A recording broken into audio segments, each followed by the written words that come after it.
when we do the house ministry, someone step up to serve as a shepherd, and how church has grown, and then they are ready to maybe multiply. I think our Heavenly Father God watching us, and then He will be very pleased that for our house church multiplication. So there is just something that we want to do together. So I want to invite, now you can see finally who can be the next shepherd. I want to invite Jason Kang and Jin Kang come, and then they will read a letter of appreciation and testimony first. Let's welcome them.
me, visiting me at school, buying us so many meals, and opening up your home so we could watch The Bachelor together. Through the years, we've grown older, more tired, more responsibilities, and our families grew.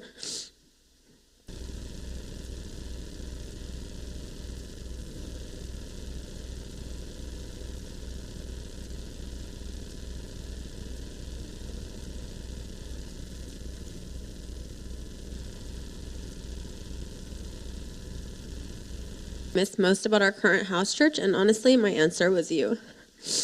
You are someone.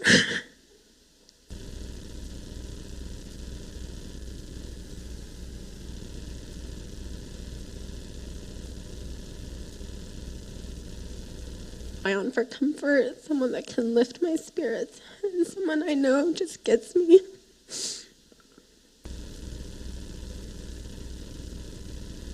It feels like we're saying goodbye forever, which I know is not the case. The same, but I know that God is pleased with this multiplication, which makes me excited and anticipation for how God will continue to work through both of our house churches. I pray that we can follow closely in the footsteps that you guys have paved out for us. And grow to be wise, firm, constant, and loving like you, Phil, and attentive, caring, and thoughtful like you, Cecilia. You to serve ANF through Arab Gulf House Church, and I can't wait to see how God will continue to work through us as we continue to magnify Him in all that we do. To our Arab Gulf House Church members that will not be coming with us, Brian, I will miss looking over at you during house church when someone says something interesting and just sharing a glance and knowing you understand me. Jane, I'll miss the funny things you say and how sweet you are to our kids. Stefan, I'll miss your random topic changes and how excited you would get about sharing your icebreaker with us. Andrew, I'll miss your quiet but sweet spirit, and our teamwork during our Disney trivia game will be something I'll never forget. Josh, we haven't known each other long, but I'll miss laughing with you. And Michelle, I'll miss your sense of humor and your compliments. And Carlos, I'll miss your jokes and how nervous you used to get before sharing time. And I don't want us to be too sad because this is not goodbye, just to see you around. I can't wait to continue to share life with you guys and grow alongside you.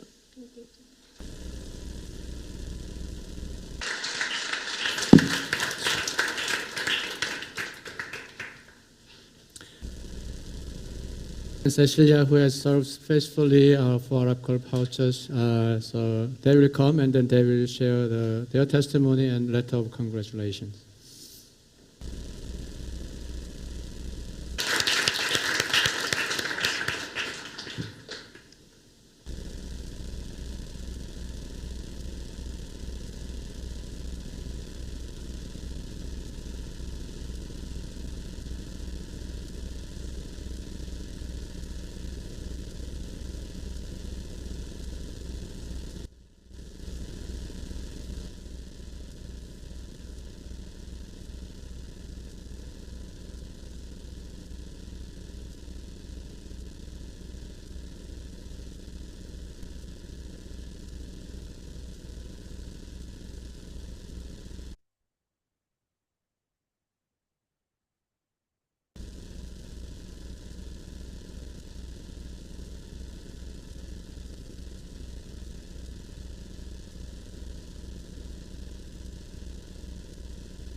I was like, who is this predator?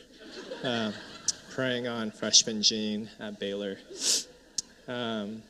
Jason, I remember at one point, Jean's parents asking me to make sure you got baptized.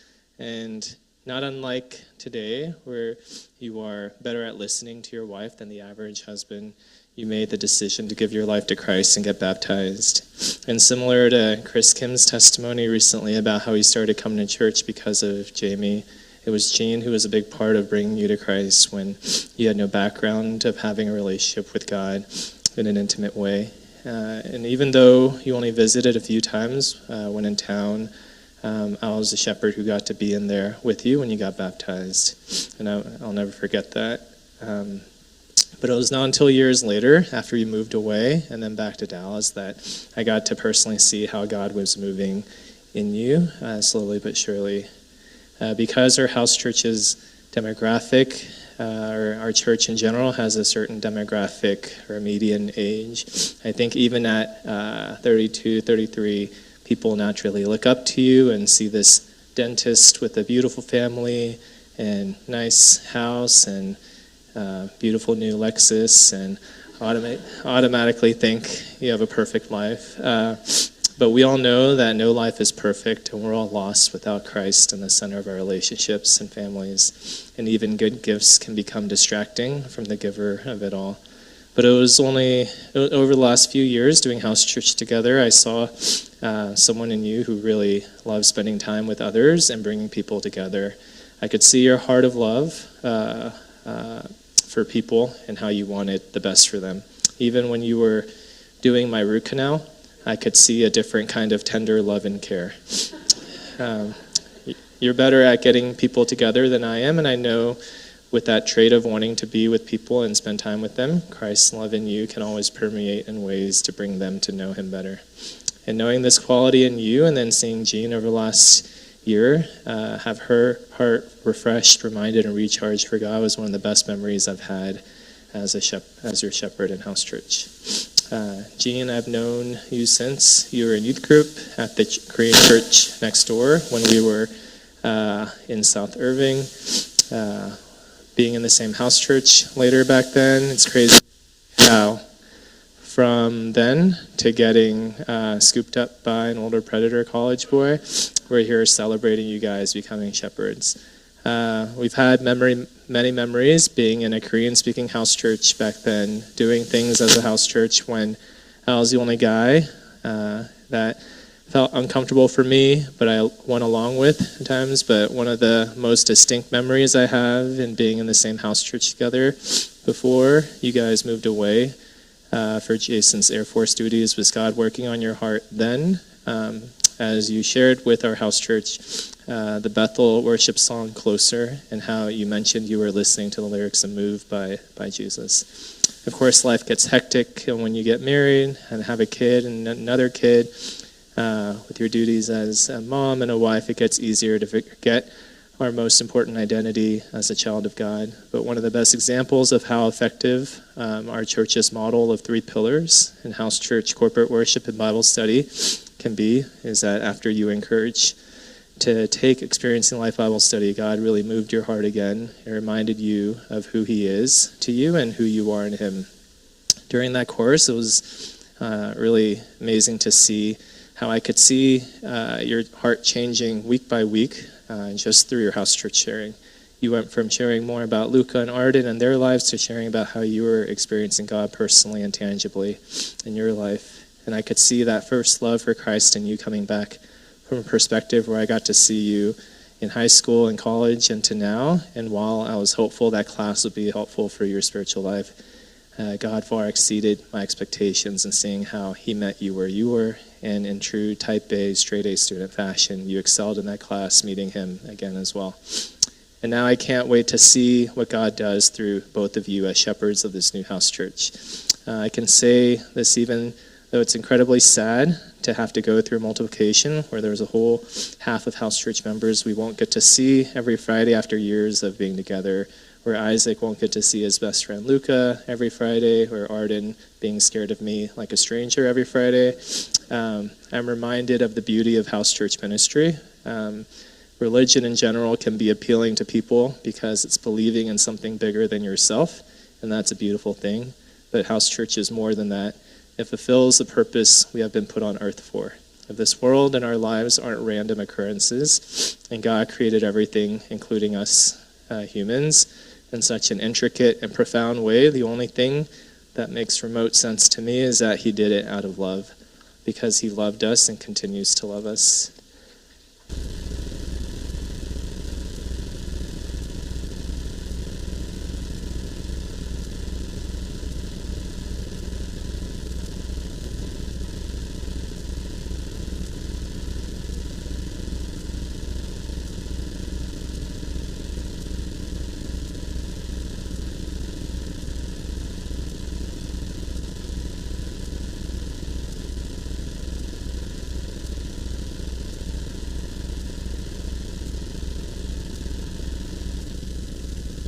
encouraging one another, and all the more as you see the day drawing near. This is something I know you guys will continue to do well, and I can't wait to see God transform you both even more through this journey. Cecilia will be more specific, sharing things about our departing house church members. That each of you will be so helpful and supportive of your new shepherds. But I do have to say I'm especially encouraged to see Danny here.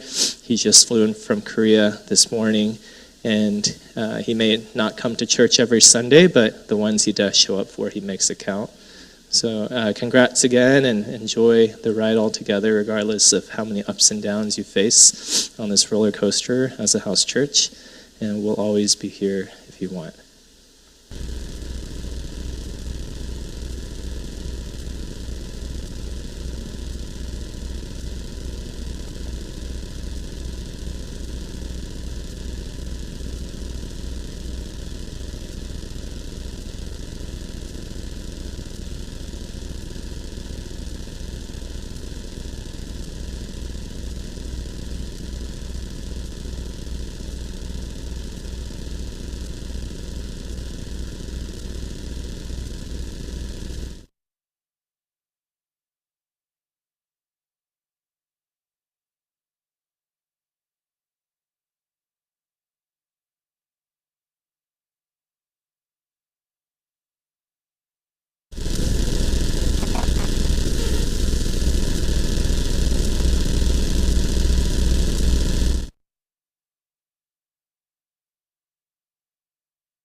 People who truly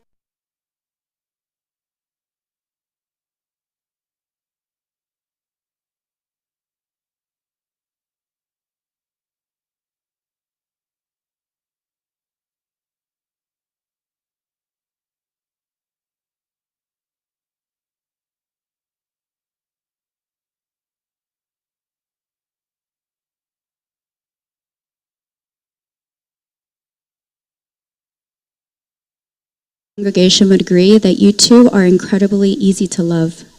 Phil and I are so thankful for the support and friendship you've given us. You truly brought our house church closer together and made doing life with one another feel natural and joyful. Jane, do you remember the first time we hung out at a nail salon shortly after you moved to Dallas? When we first met, I was curious about you, not only because you joined our house church, but because even before I moved to Dallas, you were someone, because even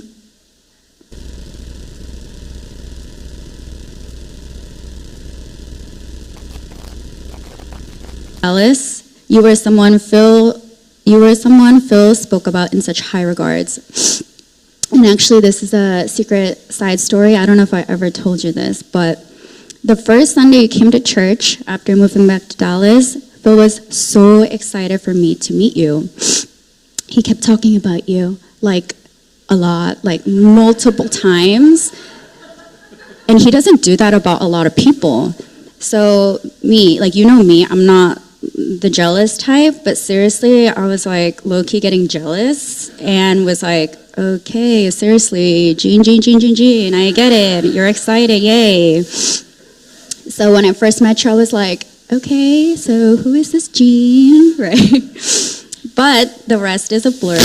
Because in little time, instead of seeing you first as Phil's friend, you became my friend too. I miss the days before Isaac and Luca went to school full time and we'd hang out with our kids so the days would go by faster. It was nice to have a fellow mom in the trenches of raising a kid during COVID together. And through house church from month to month and season to season, it was a blessing to be able to watch how our prayer requests and things we were thankful for and shared about transformed over time. We really did live together. But to me, the most awesome thing I experienced and witnessed with you and Jason both was seeing how God was working in your hearts. Compared to our first house church together, He has softened and opened up your hearts a lot, leading to where we are today. And for that, I'm so thankful to God. And I wanted to share with my other house church members as well. Ex-members. When, from the days you used to cry almost every house church, into now where you not only can take but also dish jokes. Do you remember the time I got short bangs? I asked our house church if it looked bad because I was having doubts about it, and everyone white lied to me and said it looked good or it was okay, except you. You looked me dead in the eyes, and without a blink, no hesitation, you told me it looked bad. And that time, it wasn't a joke. But you know what? That's one of my favorite memories with you.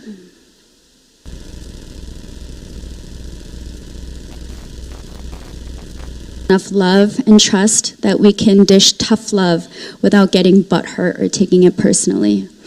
I'm genuinely thankful we became real friends.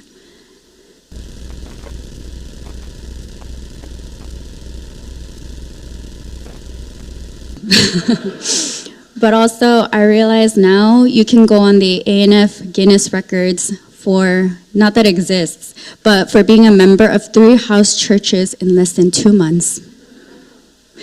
Chris and Kat, the time and love you guys have poured into our house church never stopped at just the adults, but it extended to all our house church kiddos. Props to Chris for teaching Isaac how to play and love chess, and Kat for introducing cats to Isaac, because now cats are his favorite animals, although he's allergic to them. Whether it's that or sharing your Pokemon cards that you treasure with them, all these things are a testament of your love for God's kingdom and people. Danny, I wish we had more time together because you're so funny and easy to love. We'll always be rooting for you, and we hope this multiplication will help you to grow more deeply in your faith. I'll see you on Sundays, so don't skip Sundays, okay? I could ramble on for hours, but I'll end by simply saying that I love you all so, so much. Let's continue to grow alongside each other and do life together. And P.S., please don't kick us out of the lunch table because we don't have anywhere else to go.